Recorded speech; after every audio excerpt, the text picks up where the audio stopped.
momento de una entrevista vamos a conversar con Sandro Macasi, él es profesor asociado del Departamento de Comunicaciones de la Pontificia Universidad Católica del Perú y para nosotros es un placer saludarlo. ¿Cómo está? Muy buenos días, bienvenido. Buenos días, Paloma, mucho gusto estar en tu espacio. Bien, profesor, hoy vamos a hablar sobre este libro de comunicación política y procesos electorales en el Perú, avanzando en certezas, y nos gustaría que nos comente un poco de su elaboración, cómo se ha realizado la producción de este libro. Sí, mira, esta es una iniciativa de un grupo de investigación que existe en la Facultad de Comunicaciones, ¿no? Es un grupo dedicado a reflexionar sobre comunicación y política. Y entonces desarrollamos una investigación larga en el 2016 a raíz de las elecciones generales. Esta investigación involucraba el análisis de redes sociales, Facebook, Twitter, el análisis de los principales medios de comunicación, tanto públicos como privados, y encuestas a eh, los y las ciudadanos, ¿no? Entonces, toda esta información se recogió de manera paralela, ¿no? Con preguntas similares que giraban en torno al tema de cuál es la influencia de los debates electorales en el proceso electoral, ¿no? Desde los medios, desde los ciudadanos y desde las redes sociales, ¿no? Entonces, invitamos una serie de profesores de otros grupos de investigación de la misma universidad y también de otras universidades y de otros centros de investigación del país. Y hicimos un seminario, invitamos a un profesor externo, ¿no? de Hernando Rojas, que enseña en una universidad estadounidense, y juntos iniciamos un proceso de reflexión.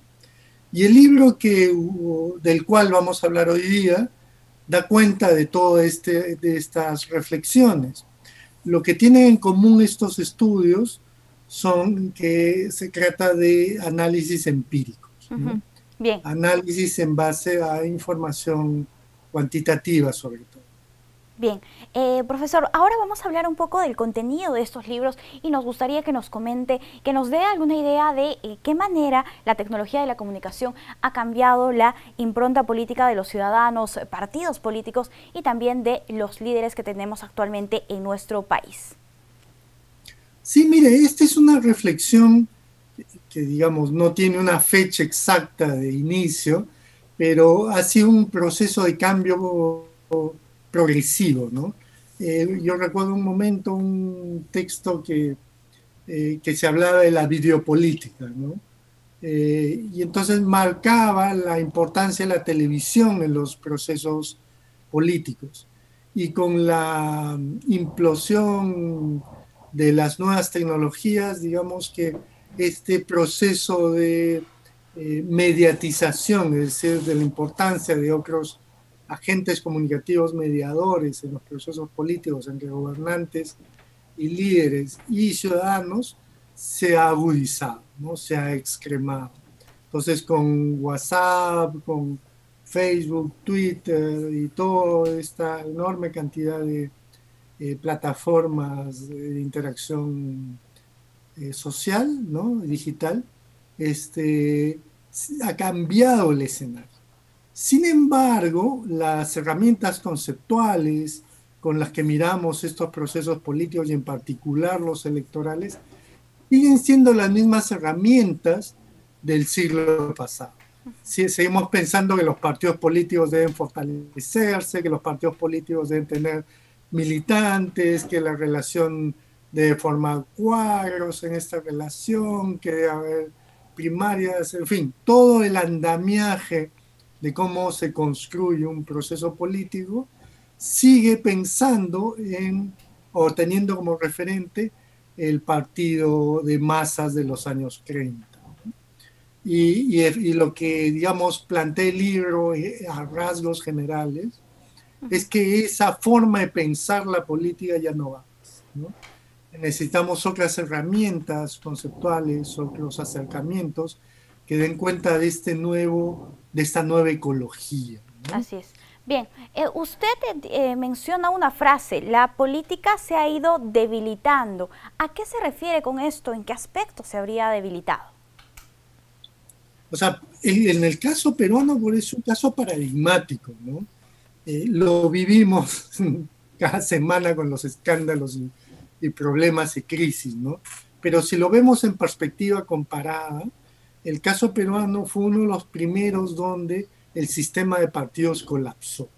Fujimori, desde el golpe de abril, del 5 de abril del 92, este, trajo abajo todo el sistema político peruano, ¿no? Y lo sustituyó con un super liderazgo que a través de un populismo de derecha trataba de reconstruir esta relación o este puente entre el líder, ¿no? Un hiperliderazgo omnipresente, omnipoderoso, con los ciudadanos. Eso no quiere decir que antes no haya habido crisis política, de hecho la hubo y el hecho de que Belmont haya sido un presentador de televisión, haya sido alcalde de Lima, ya era un indicador de que había problemas de representación, ¿no? Entonces, esto se ha ido agudizando y la vuelta a la democracia no se ha podido reconstruir o plantear un proceso de acercamiento a los ciudadanos, a lo cual se sumó pues la globalización, se sumaron una serie de cambios sociales, políticos y culturales que cada vez han hecho más difícil vincular al ciudadano con la autoridad. Bien, ahora si hablamos de la manera de hacer política, de repente antes se hacía a través de las bases partidarias, en campañas, en la calle. Sin embargo, el panorama ahora es diferente. Si uno no está en los medios, de repente no aparece en el panorama político y en este caso también en las redes sociales. ¿Qué opina usted al respecto? Eso es muy cierto. O sea, la política prácticamente no existe si no está mediada por redes sociales o por medios de comunicación, ¿no? Pero a diferencia de lo que ocurría hace 20 años, donde, digamos, los medios de comunicación, y esto es polémico, todavía sigue siendo materia de discusión, los medios de comunicación era la única llave para llegar a los ciudadanos, ahora más bien la multiplicidad de medios, incluso de periodistas o periodismo de investigación, este, hace que vivamos de un escenario multipolar, ¿no? Diferentes voces, diferentes plataformas, diferentes formas expresivas, ¿no?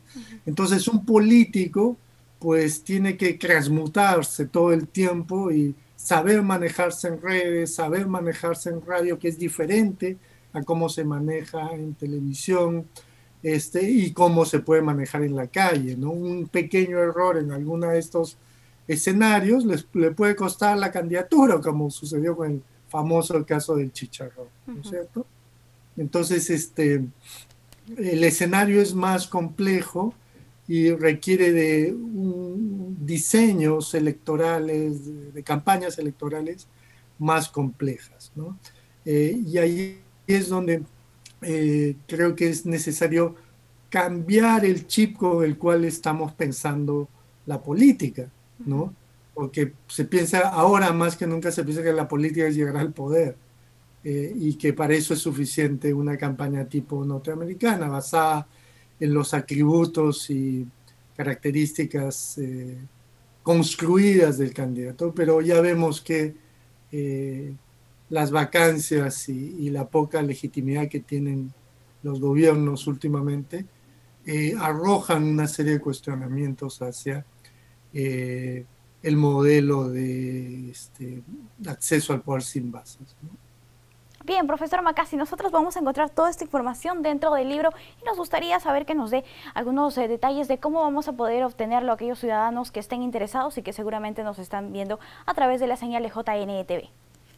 Sí, miren, el libro se encuentra a la venta actualmente en el Fondo Editorial de la Universidad Católica y ustedes pueden comprarlo y se envía a sus domicilios o también comprar la versión electrónica para poder leerlo en algún dispositivo electrónico, ¿no? Quiero subrayar que se trata de 10 investigadores que han recogido información empírica sobre problemas. Van a encontrar en este libro, por ejemplo, estudios sobre cómo viene cubriendo los medios, los procesos electorales, de cómo, por ejemplo, se enfocan en defender, en ser partisanos sobre temas económicos, ¿no? O cómo la forma precaria del modelo de negocio que ahora tienen los medios los lleva a cubrir de manera muy superficial los temas programáticos, y eso tiene un efecto negativo en el debate y en el conocimiento del ciudadano sobre las elecciones y la política, ¿no? Entonces, también hay todo un capítulo dedicado a las redes sociales y cómo las redes sociales están siendo usadas o eh, usadas de manera poco eficiente, digamos, con toda la potencialidad de Bien, interacción que pueden tener, sí. ¿no? Bien, Entonces, profesor. Entonces, seguramente es un excelente aporte también para la comunidad académica. Nosotros estamos muy agradecidos con usted por acompañarnos aquí en JN Noticias. Hasta una próxima oportunidad. Muchas gracias. muchas gracias, Paloma, un gusto estar con ustedes. Bien, amigos, vamos a hacer una brevísima pausa. Volvemos con más.